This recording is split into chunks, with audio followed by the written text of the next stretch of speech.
How would you describe in one word this team trying to make a push into the postseason? One word? One word, two words. I'd say resilient. I think you can see in a couple of the games that we've played recently and kind of throughout the season, you know, we take it down to the last out.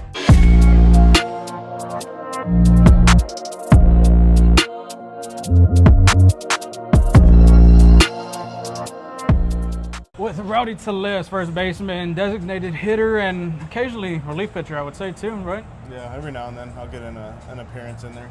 You think you can start a game? No, I can't do all that prep to get ready to pitch. I can barely do enough prep to get ready to play the game. So, but no, that appearance was fun. That was a good one. Do you have the ball with the strikeout appearance? Yes, I do. I have my first and only strikeout as a pitcher. Do you have the date specifically, like even labeled on the case, I guess you could say? It's on the case. The Brewers did do that. They kept the ball for me and they put it in the case. So I do have that at my house. Yeah, the whole team sounded like one of them little league games. No. That was too cool. Oh, but let's talk about your journey to the big leagues, man. Let's start from the basics. I mean, how did you start playing baseball? And, you know, who kind of influenced you to start playing this game? I mean, I started playing when I was young. You know, like every kid, kind of like T-ball and then the whole little league circuit. And then I started playing travel ball. But, you know, my dad was always a big baseball fan. You know, played baseball in high school, and then, you know, that was just kind of it. You know, I grew up a Giants fan, so, you know, JT Snow was always kind of like my guy that I always loved to watch him play. And then, you know, as I got older, I started to realize I could probably make this a profession, make a career out of it. And, you know, I worked really hard, and I was fortunate enough to get an opportunity. And, you know, hopefully I've done enough to show that I can play this game. Dude, you were a stud in high school. I'm looking at your statistics, man. First team All-American, Baseball America, Rawlings as well. First team All-Region for the state of California. I mean, did you have any offers from high school going into college? Because you got drafted out of high school by the Blue Jays.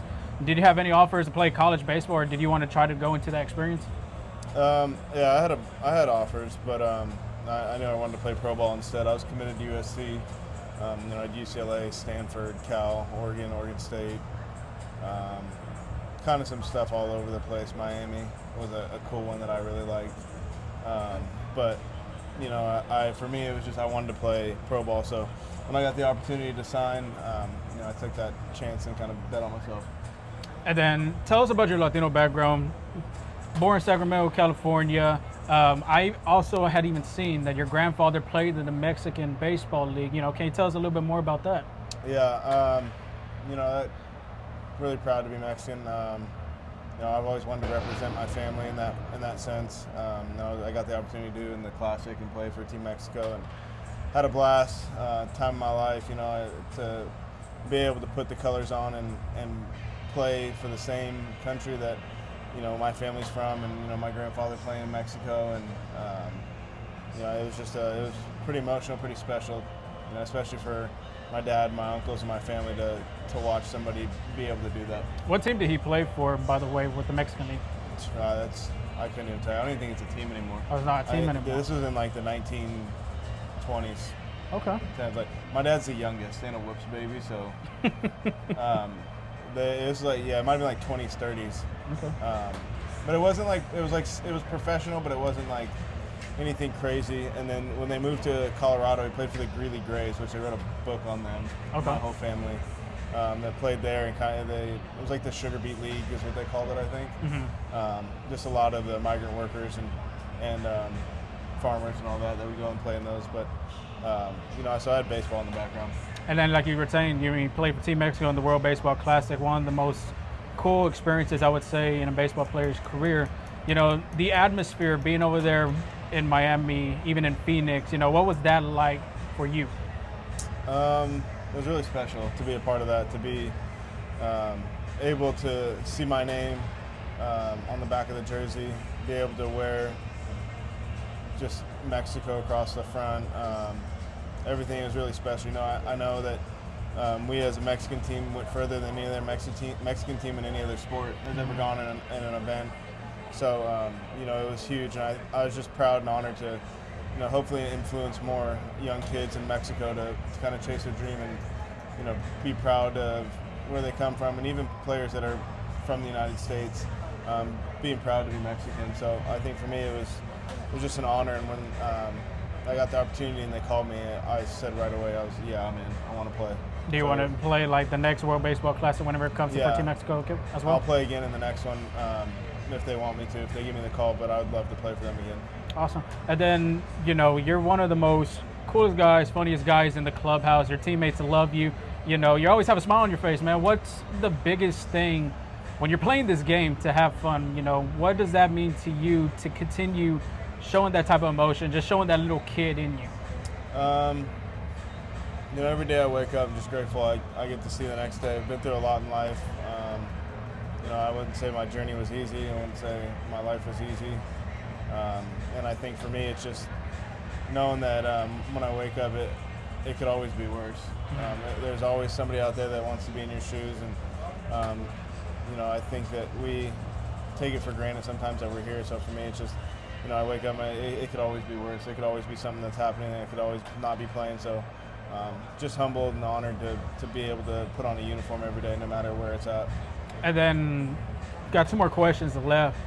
Nobody had seen the Pittsburgh Pirates at the beginning of the season try to become a postseason team. 2 games out of the last wild card spot. How would you describe in one word this team trying to make a push into the postseason? One word? 1 word, 2 words. I'd say resilient. I think you can see in a couple of the games that we've played recently and kind of throughout the season, we take it down to the last out. I mean, we came back the first night, we put up, some runs late. I think for us it's just about showing up and no matter what, knowing that it could change, whether it's 2 outs in the 9th or you put up 9 runs in the first. You never know what's going to happen. So I think, a lot of these guys are younger, but we have a couple of guys that played in the World Series, a couple of guys, myself included, that have played in the postseason for years. I think we really look at that and say, like, hey, let's do it, and I think they lean on us and understand that they want to see what that's like too. And then lastly, this game is a game of adjustments, baseball. What has been your biggest adjustment in your baseball journey so far, man? Probably say just being able to listen, being able to learn, not being afraid to be wrong, not being afraid to ask questions. I'm coming through. I was really fortunate to play with a lot of all-stars, MVPs, and I think the thing I learned the most from them is whenever you don't know something, ask them. They've been through it. Older players, whether they've been successful or not, they know what it takes, or they've been through the same situation you've been in. So for me, it was just asking the questions. Like, even if I got made fun of or stupid, like you ask those questions. You just kind of deal with what happens.